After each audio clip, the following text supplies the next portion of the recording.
আসসালামু আলাইকুম। আজকের ভিডিও শুরু করার আগে একটি সুসংবাদ দিয়ে আমি ভিডিওটি শুরু করতে চাই। সুসংবাদটি হলো অল্প কিছুদিনের মধ্যে আমি আমার ইউটিউব চ্যানেলটাতে মনিটাইজেশন পেয়ে যাব।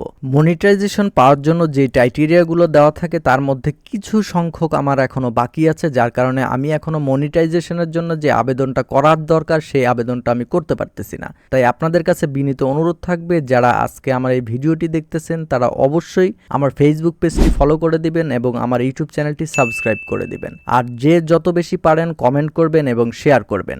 আপনাদের সহযোগিতায় আমি এত দূর এসেছি এবং আপনারা যদি আমাকে আরেকটু হেল্প না করেন তাহলে হয়তোবা আমার যে লক্ষ্যটা আছে সেখানে আমি পৌঁছাইতে পারবো না। তাই আপনাদের সহযোগিতা, আপনাদের হেল্প এবং আপনাদের ভালোবাসার সাপোর্ট আমার অনেক বেশি প্রয়োজন। তাহলে এবার মূল ভিডিওতে ফেরা যাক।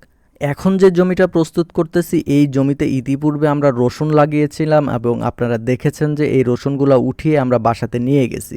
এখন এই জমিতে আমরা মূলত পাট রোপণ করার জন্যই প্রস্তুতি নিচ্ছি। পাটটা রোপণ করে দেওয়া দরকার, তার কারণ আবহাওয়ার যে পরিস্থিতি সেই ক্ষেত্রে জমিটা অনেক বেশি শুকিয়ে যাচ্ছে, যার কারণে যত দ্রুত সম্ভব এই জমিতে পাট রোপণ করা দরকার। এখনকার আবহাওয়াটা এরকম পরিস্থিতি যে পরিমাণে রোদের কারণে জমি একদম পুরোপুরি শুকিয়ে একদম খড়খড়া হয়ে গেছে। এখন এই পরিস্থিতিতে চাষ করার পরেও কিন্তু আমরা এই পাটের বীজটা রোপণ করতে পারবো না, যার কারণে আমরা এই জমির যে আইলগুলো আছে একদম ছেটে পুরোপুরি একদম রেডি করে রাখতেছি। 1-2 দিনের মধ্যে যদি বৃষ্টি চলে আসে তাহলে সাথে সাথে এই জমিতে চাষ করে তারপরে আমরা পাটের বীজটা রোপণ করে দেব ইনশাআল্লাহ। পাটকে বাংলাদেশের সোনালী আঁশ বলা হয়, আর এই সোনালী আঁশ চাষ করাটা কতটাই কষ্টকর একমাত্র যে কৃষকরা এই পাট চাষ করে তারাই একমাত্র বলতে পারবে। গত বছর দেখেছেন যে একটা জমিতে আমরা পাট চাষ করেছিলাম, সেই পাটগুলো কাটার পরে এটা বহন করার জন্য আমরা লোক পাচ্ছিলাম না, যার কারণে পুরো জমির পাটটা কিন্তু আমাকে একা বহন করে তারপরে সেটা ডুবাতে হয়েছিল।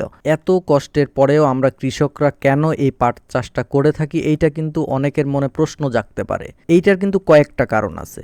এর মধ্যে উল্লেখযোগ্য কারণ হলো বিগত কয়েক বছর দেখা গেছে যে পাটের দাম কিন্তু যথেষ্ট পরিমাণ। সেই জন্যই আমাদের যতই পরিশ্রম হোক না কেন 2টা পয়সার আশায় বা 2টা টাকার আশায় কিন্তু আমরা এই পাট চাষটা করে থাকি। এছাড়াও উল্লেখযোগ্য আরেকটি কারণ হলো এই জমিতে যদি এখন তিল রোপণ করা যায় তাহলে বৃষ্টি যদি একটু বেশি হয় তাহলে কিন্তু সেই তিলটা আমরা ভালোভাবে আমাদের হবে না বা তিল গাছগুলো মরে যাবে। গত বছর আপনারা দেখেছেন যে এই জমিতে আমরা তিল রোপণ করেছিলাম, আশানুরূপভাবে আমরা তিলের ফলন পাইনি।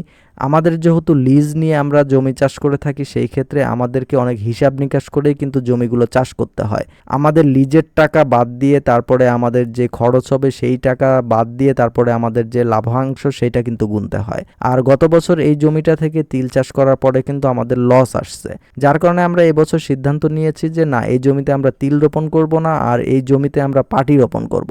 এই হলো আমাদের পাট চাষের যে গল্পটা, সেইটা যে কেন আমরা এই পাট চাষটা করে থাকি। এই পাটের জমি কিন্তু চাষ করার পরে আমরা পাটের যে বীজটা বপন করেছিলাম সেই বীজটা বপন করার পরেই দেখেন আলহামদুলিল্লাহ পাটের গাছ সুন্দরভাবে একদম বেড়ে গেছে। আর যতটুকু হয়েছে এর মাঝে আমরা এখন সারটা দিয়ে দিচ্ছি, তার কারণে এই গাছটা দ্রুত পরিমাণে একটু বৃদ্ধি পাওয়া দরকার। গাছটা দ্রুত বৃদ্ধি পাওয়ার পরবর্তীতে আমাদের এই জমিটা আবার নিড়ান দিতে হবে। নিড়ান দেওয়ার পরে আবার ঘাস মারার যে ওষুধগুলো আছে সেটা দিতে হবে। যাই হোক, পরবর্তী একটা ভিডিওতে আমি আপনাদেরকে দেখানোর চেষ্টা করব এই বছরে আমরা কি চাষ করতেছি, সেটা একটা ভিডিওর মাধ্যমে আমি আপনাদেরকে জানিয়ে দেওয়ার চেষ্টা করব ইনশাআল্লাহ। তো দেখা হবে আবার নতুন কোনো ভিডিওতে। ততক্ষণ সবাই ভালো থাকবেন, সুস্থ থাকবেন। আল্লাহ হাফেজ, আসসালামু আলাইকুম।